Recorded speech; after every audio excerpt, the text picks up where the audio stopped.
Have you spotted this sign when travelling through Tyldesley? It's over 100 years old. But who was Madame Ratcliffe?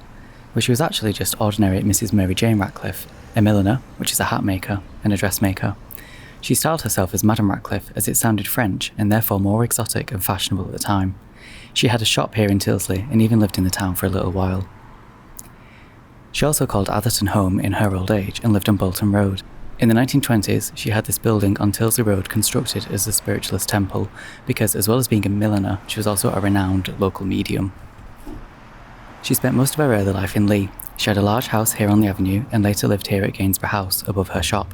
She was quite eccentric, and at one time she lived in a caravan on the corner of Leigh Road and Windermere Road. Madame Ratcliffe started her business in Leigh in 1881, and there's a good chance you'll have stood inside one of the many different spaces which she had as her shops. We were excited to discover during our research that in 1910, one of her shops was right here in what is now our exhibition space. You can see some of the original features on the ceiling. We think this is quite nice because we have a photograph of her which we keep in our collections in the basement below. She sat in the centre, surrounded by her workers, and if you look closely enough, you can see a parrot sat on her knee.